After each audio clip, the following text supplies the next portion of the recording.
Bab 4. Membalikan proses dari sebab ke akibat. Pengantar bab 4. Berikut ini saya sampaikan pelajaran 4. Bagian ini akan menunjukkan mengapa pikiran, tindakan, atau perasaan Anda merupakan indikasi dari siapa Anda. Pikiran adalah energi, dan energi adalah kekuatan. Semua agama, sains, dan filosofi yang digunakan untuk memahami dunia ini sebenarnya berdasarkan atas manifestasi energi ini, bukan energi itu sendiri. Karena itulah dunia terbatas pada akibat, sementara sebabnya diabaikan atau disalahpahami. Itu sebabnya ada Tuhan dan setan di dalam agama, ada positif dan negatif di dalam sains, serta ada baik dan buruk di dalam filosofi. Master Key membalikan proses itu. Yang diperhatikan justru hanya sebab. Dan kisah-kisah yang dikirimkan oleh para siswa sungguh luar biasa. Semuanya menunjukkan dengan pasti bahwa dengan menemukan sebab, mereka memperoleh kesehatan, harmoni, kelimpahan, dan apapun lainnya yang diperlukan untuk kesejahteraan dan kebahagiaan mereka. Kehidupan bersifat ekspresif merupakan tugas kita untuk mengekspresikan diri secara harmonis dan konstruktif. Kesedihan, kesengsaraan, penderitaan, penyakit, dan kemiskinan bukanlah kebutuhan. Dan itulah yang terus-menerus kita halau. Untuk proses penghalauan ini, kita perlu melampaui batasan-batasan yang ada. Orang yang telah memperkuat dan memurnikan pikirannya tidak perlu berurusan dengan hal-hal kecil. Orang yang telah memahami hukum kelimpahan akan segera pergi ke sumber persediaan. Dengan demikian, nasib, kekayaan, dan keberuntungan akan dikendalikan seperti halnya seorang nahkoda mengendalikan kapalnya, atau seorang masinis mengendalikan kereta apinya. Materi bab 4. 1. Bagian aku dari diri Anda bukanlah tubuh fisik. Itu hanya instrumen yang digunakan oleh aku untuk mencapai tujuan. Aku ini bukan pikiran, karena pikiran pun hanya instrumen lain yang digunakan oleh aku untuk berpikir, bernalar, dan berencana. 2. Aku ini pastilah sesuatu yang mengendalikan dan mengarahkan tubuh maupun pikiran. Sesuatu yang menentukan apa yang harus dilakukan oleh tubuh dan pikiran, dan bagaimana caranya bertindak. Bila Anda sudah menyadari sifat sejati dari aku, Anda akan menikmati suatu kekuatan yang belum pernah Anda kenal sebelumnya. 3. Kepribadian Anda terbentuk dari begitu banyak karakteristik, kekhasan, kebiasaan, dan sifat individu.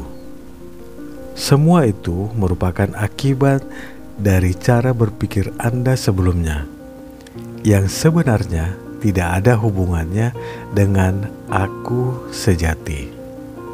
4. Bila Anda katakan, aku berpikir, maka si aku ini memberi tahu pikiran apa yang harus dipikirkan. Bila Anda katakan, aku pergi, maka si aku ini memberitahu tubuh fisik kemana ia harus pergi. Sifat sejati dari aku adalah spiritual dan merupakan sumber kekuatan real yang mendatangi manusia, baik laki-laki maupun perempuan, bila mereka sudah menyadari sifat sejatinya. 5. Kekuatan terbesar yang paling luar biasa yang diberikan pada aku ini adalah kekuatan untuk berpikir. Tetapi hanya sedikit orang yang tahu bagaimana caranya berpikir secara konstruktif atau dengan benar, sehingga mereka hanya meraih hasil yang biasa saja. Sebagian besar orang membiarkan pikirannya berdiam di dalam tujuan-tujuan yang egois.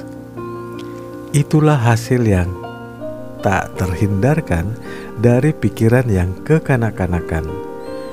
Bila pikiran menjadi matang, ia akan memahami bahwa benih kekalahan justru berada di setiap pikiran yang egois. 6. Pikiran yang terlatih mengetahui bahwa setiap transaksi harus membawa manfaat bagi setiap pihak yang entah bagaimana terkait dengan transaksi itu. Upaya apapun yang dilakukan untuk mengambil untung dari kaum yang lemah, bodoh, atau orang yang bisa ditipu, pastilah akan menghasilkan kerugian. 7. Hal ini terjadi karena setiap individu merupakan bagian dari universal. Suatu bagian tidak bisa bermusuhan dengan bagian yang lain. Justru sebaliknya, setiap bagian akan merasa sejahtera bila ia mengenali kepentingan dari yang utuh. 8. Mereka yang mengenali prinsip ini memiliki keuntungan yang besar di dalam kehidupan. Mereka tidak kelelahan. Dengan kemampuannya, mereka bisa menghalau pikiran yang berkelana. Mereka bisa segera berkonsentrasi pada subjek apapun. Mereka tidak memboroskan waktu atau uang untuk objek-objek yang tidak bermanfaat baginya. 9. Jika Anda tidak bisa melakukan hal ini, sudah pasti sejauh ini Anda belum mengarahkan usaha yang dibutuhkan. Sekaranglah waktunya untuk mengarahkan usaha yang benar. Hasilnya akan persis sebanding dengan usaha yang dikerahkan. Salah satu afirmasi terkuat yang bisa digunakan untuk memperkuat kemauan dan mewujudkan kekuatan untuk meraihnya adalah ingin menjadi apapun aku bisa. 10. Setiap kali Anda mengulangi afirmasi itu, sadarilah siapa dan apa si aku ini. Berusahalah untuk benar-benar memahami sifat sejati dari aku ini. Dengan demikian, Anda akan menjadi tak terkalahkan. Tentu saja dengan syarat objek-objek dan tujuan Anda bersifat konstruktif, sehingga otomatis menjadi selaras dengan prinsip kreatif dari semesta. 11. Gunakanlah afirmasi ini. Gunakanlah terus-menerus, pagi, siang, malam, dan sesering mungkin bila Anda ingat. Teruslah melakukannya sampai afirmasi ini menjadi bagian dari Anda. Bentuklah kebiasaan ini. 12. Bila hal ini tidak Anda lakukan, lebih baik Anda tidak memulainya.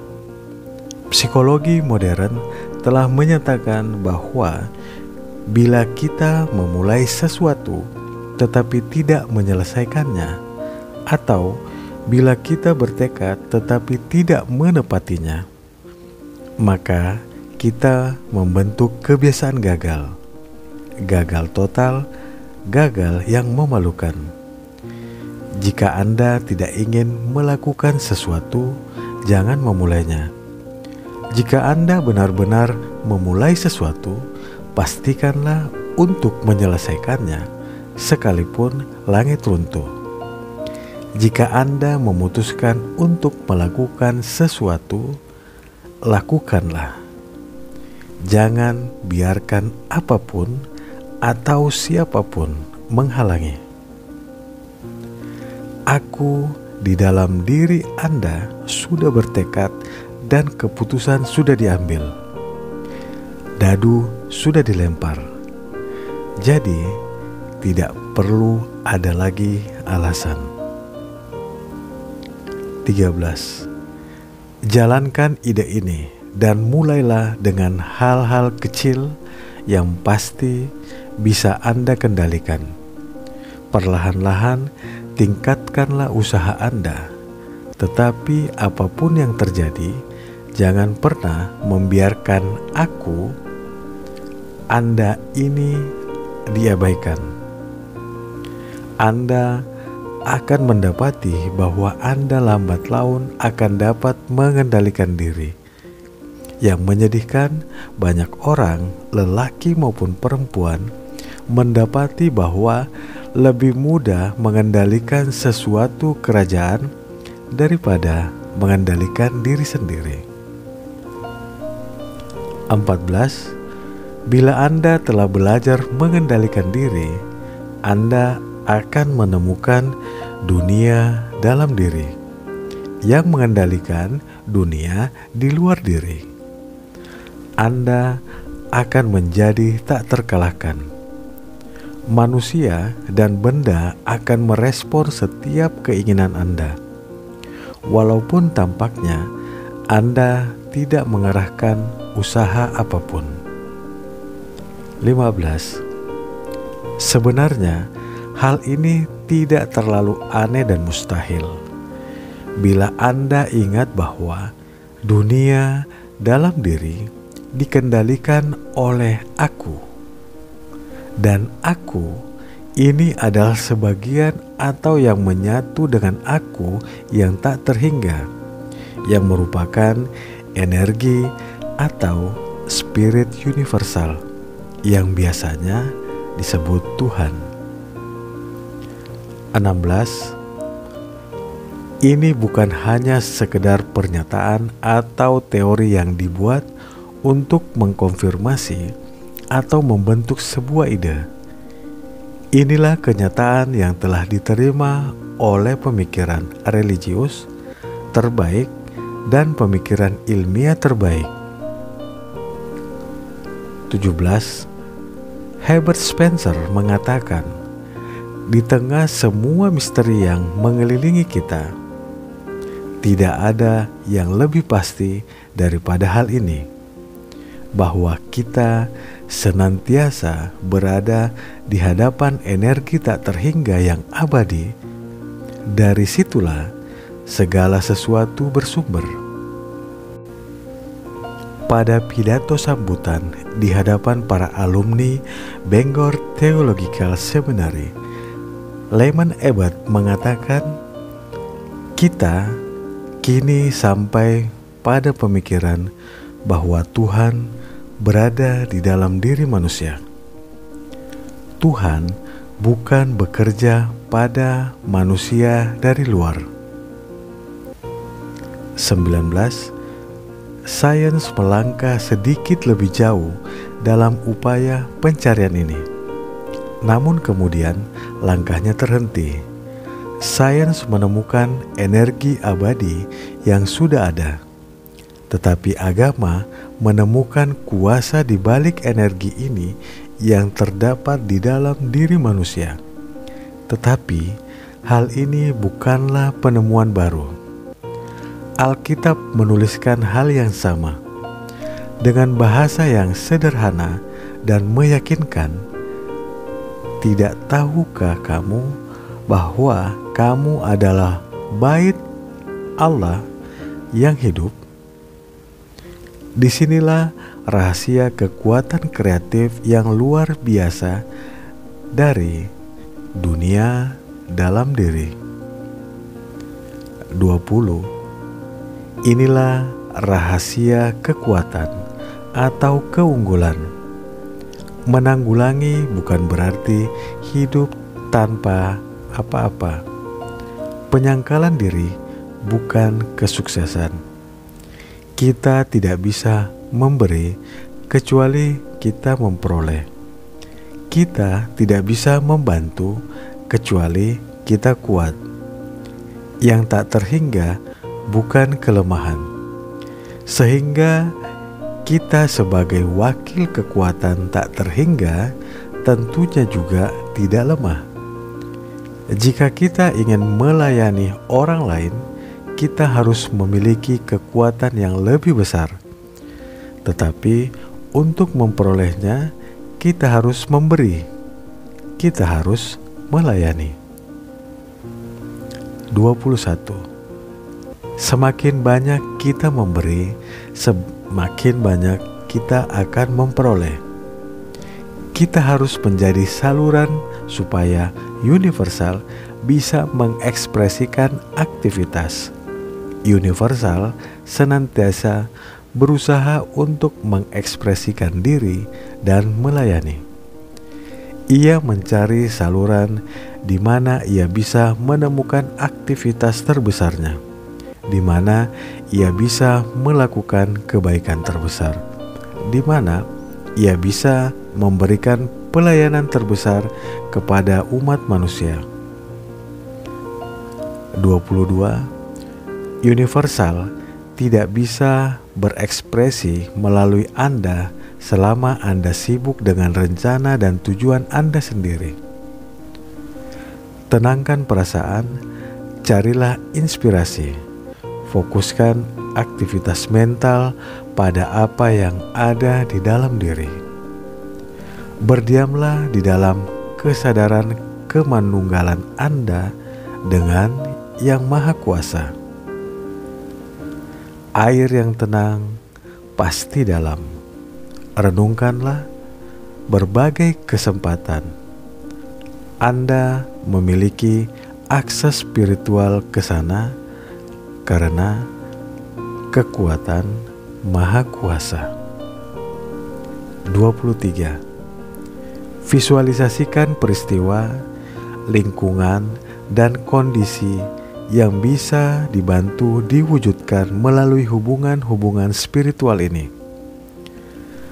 Sadarilah fakta bahwa esensi dan jiwa dari semua hal itu bersifat spiritual. Sadarilah bahwa spiritual itu real, karena ia adalah kehidupan dari semua yang ada. Bila spirit ini pergi, maka kehidupan akan pergi. Yang ada adalah kematian. Yang ada menjadi tiada. 24. Semua aktivitas mental ini berhubungan dengan dunia di dalam diri, dengan dunia sebab. Kondisi dan lingkungan yang dihasilkan merupakan akibat.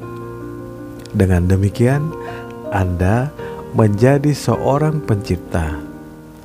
Inilah tugas yang penting. Semakin tinggi, semakin hebat, semakin besar, semakin mulia cita-cita yang bisa Anda miliki, semakin penting tugas Anda. 25. Bekerja terlalu berlebihan atau bermain terlalu banyak atau beraktivitas fisik yang terlalu berlebihan akan menghasilkan kondisi apatis mental dan stagnasi. Kemudian, Anda tidak mungkin melakukan pekerjaan yang lebih penting yang menghasilkan terwujudnya kekuatan sadar. Karena itu, kita harus sering mencari keheningan. Kekuatan datang melalui ketenangan. Di dalam keheningan itulah kita bisa menjadi tenang. Dan ketika kita tenang, kita dapat berpikir. Pikiran adalah rahasia dari semua pencapaian. 26. Pikiran adalah mode gerakan yang dilaksanakan hukum getaran, sama seperti cahaya atau listrik. Pikiran diberi vitalitas oleh emosi melalui hukum cinta kasih. Pikiran mengambil bentuk dan ekspresi dari hukum pertumbuhan. Pikiran adalah produk dari aku spiritual. Karena itulah sifatnya mulia, spiritual, dan kreatif. 27. Dengan demikian, jelaslah bahwa untuk mengekspresikan kekuatan, kelimpahan, atau tujuan konstruktif apapun, emosi harus dilibatkan, sehingga perasaan bisa melandasi proses berpikir agar pikiran dapat terbentuk. Bagaimana tujuan ini bisa tercapai? Inilah titik vitalnya. Bagaimana kita bisa mengembangkan keyakinan, keberanian, perasaan yang mengakibatkan pencapaian itu? 28. Jawabannya melalui latihan. Cara memperoleh kekuatan mental sama seperti cara mendapatkan kekuatan fisik, yaitu melalui latihan. Ketika berpikir tentang sesuatu, mungkin pada awalnya kita akan mengalami kesulitan. Namun, ketika kita kembali memikirkan hal yang sama, upaya kedua kali ini menjadi lebih mudah. Lalu, ketika sesuatu itu terus dipikirkan berulang kali, hal itu akan menjadi kebiasaan mental. Jika kita terus memikirkan sesuatu yang sama, hal itu akan menjadi otomatis. Akhirnya, sesuatu itu selalu ada dalam pikiran kita. Kita sekarang merasa sangat yakin dengan apa yang kita pikirkan. Tidak ada keraguan lagi tentang hal itu. Kita yakin, kita tahu. 29. Pada bab sebelumnya, saya meminta Anda untuk bersikap rileks, untuk mengendorkan otot-otot tubuh Anda. Kali ini, saya meminta Anda untuk melepaskan beban dan tekanan mental yang Anda miliki. Jika Anda mempraktekkan latihan yang diberikan kepada Anda pada bab sebelumnya selama 15 atau 20 menit setiap hari sesuai instruksi, Anda pasti akan merasa rileks secara fisik. Dan siapapun yang tidak bisa melakukan hal ini secara sadar dalam waktu cepat dan menyeluruh, ia bukanlah tuan bagi dirinya sendiri. Ia belum memperoleh kebebasan, ia masih menjadi budak dari kondisi. Namun, saya perkirakan Anda telah menguasai latihan itu dan siap mengayunkan satu langkah lagi, yaitu kebebasan mental. 30. Minggu ini, setelah mengambil posisi seperti sebelumnya, hilangkan semua ketegangan dengan mencoba sikap rileks. Lalu, secara mental, lepaskan semua kondisi yang tidak menyenangkan seperti rasa benci, marah, cemas, cemburu, iri hati, sedih, sulit, atau kecewa. 31. Anda mungkin berkata, "Saya tidak bisa melepaskan semua hal itu." Tetapi sebenarnya Anda bisa. Anda bisa melakukannya dengan secara mental memutuskan untuk melakukannya dengan niat yang disengaja dan ketekunan yang terus diupayakan.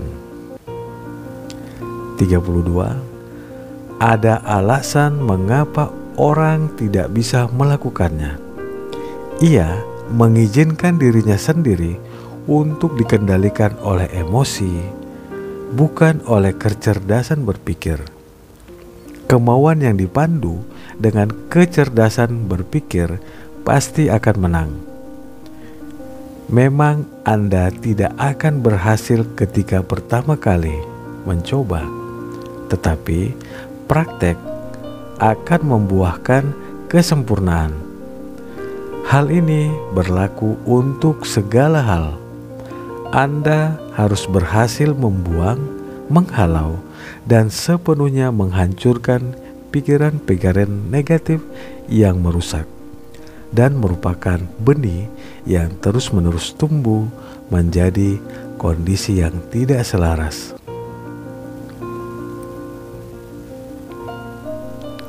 Latihan bab 4. Membalikkan proses dari sebab ke akibat.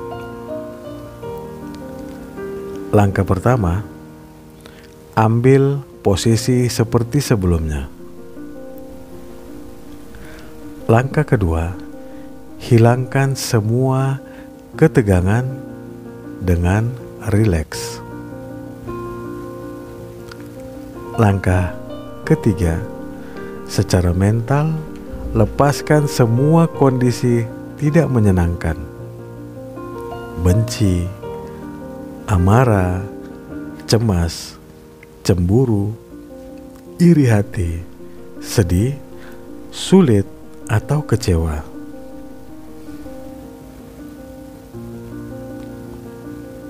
Anda mungkin berkata, "Saya tidak bisa melepaskan semua hal itu." Tetapi sebenarnya Anda bisa. Anda bisa melakukannya dengan secara mental, memutuskan untuk melakukannya dengan niat yang disengaja dan ketekunan yang terus diupayakan.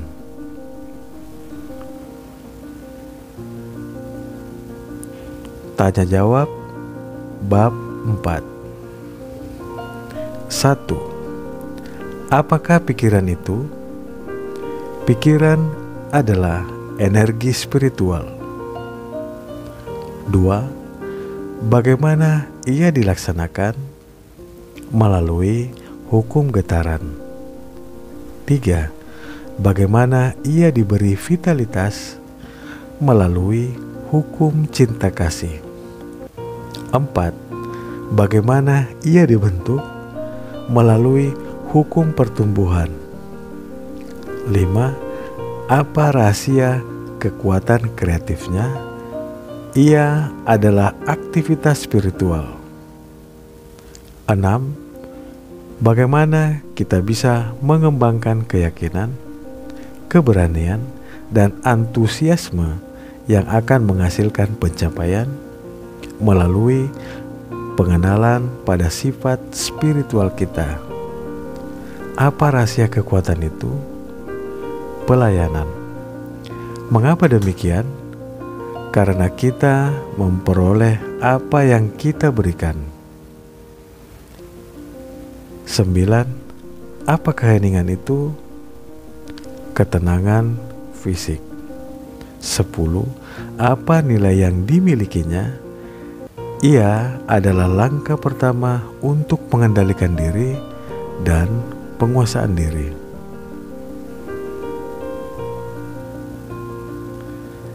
Sekian bab 4. Kita bahas pada bab selanjutnya. Salam sehat, sukses, penuh kebahagiaan.